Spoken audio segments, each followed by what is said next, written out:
Brand new packaging from old plastic bottles? In Germany, we diligently separate and collect plastic. But what happens after that? I'm going to follow the stream of plastic waste to see if Germany really is a champion recycler.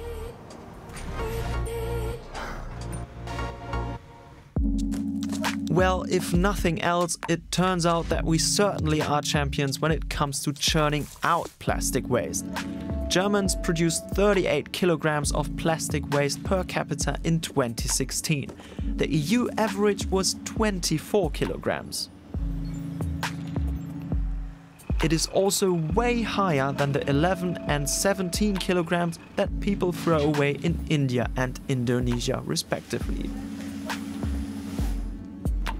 To get to the bottom of this, I'm going to become a dustman, which means starting at 5:30 in the morning. To do that, I need to change clothes. Bright orange it is. I'll be needing you all day today. You need me all day? Yeah, I won't let you down. Martin has been on the job for over 2 years. Each day he covers up to 20 kilometers on foot. I'm in for a pretty exhausting time.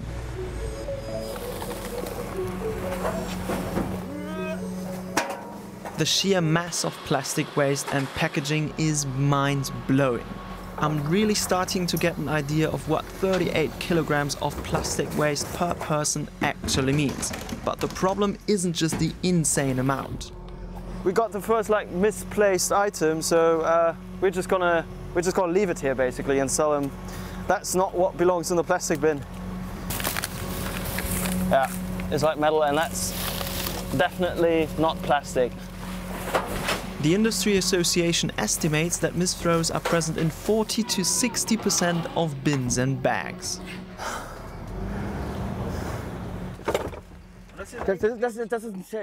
There's a tent, a shelf, carpet, drying rack. Dude! It's time for a red sticker.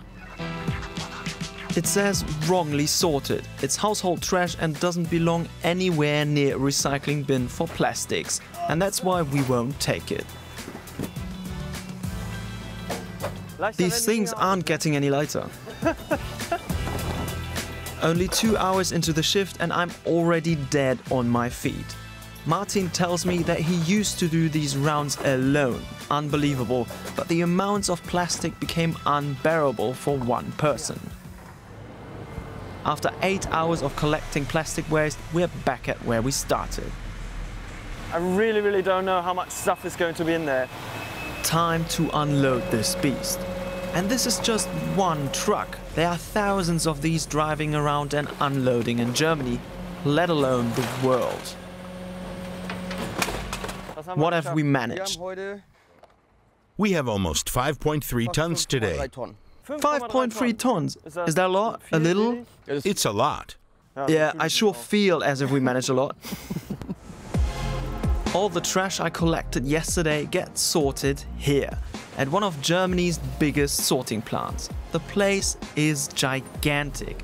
Around 7,000 square meters dedicated to sorting plastic. It gets a bit smelly in here. 400 tons go through here every single day. That's over 72 times as much as Martin and I collected yesterday. So much plastic. Right now, we have a lot more material in the facility because of the coronavirus. We noticed a change in consumer behavior. We have up to 20% more material in the system that needs to be sorted. With this amount of plastic, most of the process is actually automated. The material gets sorted by size, huge magnets get rid of the metal, and infrared scanners sort the plastic by weight. But there are some things that even this modern machine can't handle. What happens to the machine now if I put this or this in? Two very good examples. The first one here is made of PET. That's wonderful to recycle, but the black color makes it difficult for the machine. Everyone learns in school that black doesn't reflect light. That's the way it is here too, especially since it's transported along a black conveyor belt. The machines simply have difficulty in recognizing which material it is. The second issue is the yogurt tub. The problem here is that its different components have not been physically separated from one another. So just separate the two and they are easier to recycle.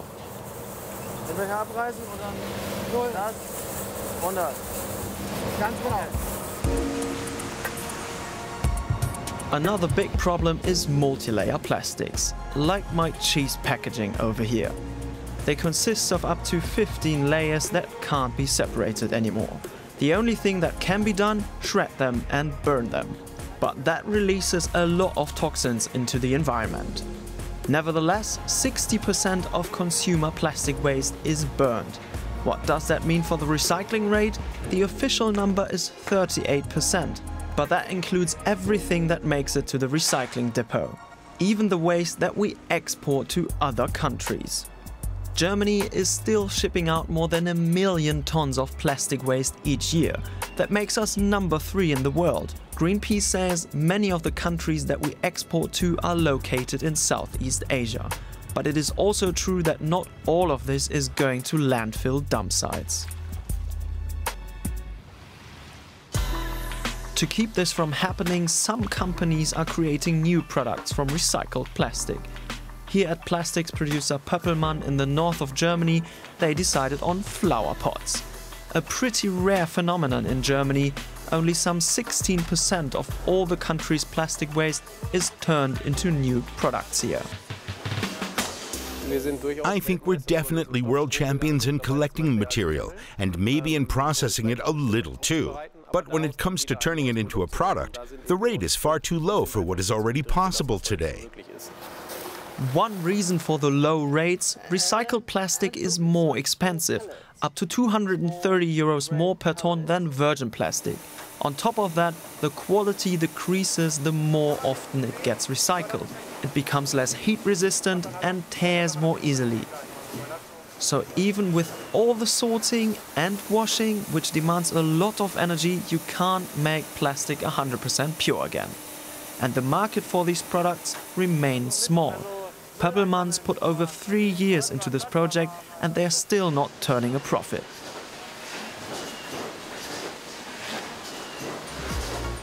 So this whole Germany as a champion recycler doesn't really pan out. Sure, we collect a lot of plastic, but only 16% actually get turned into new products. That leaves out 84%, which get burned or shipped to other countries. To solve this, plastic producers should make packaging easier to recycle, use just one type of plastic, for example, and we consumers should cut plastic wherever we can.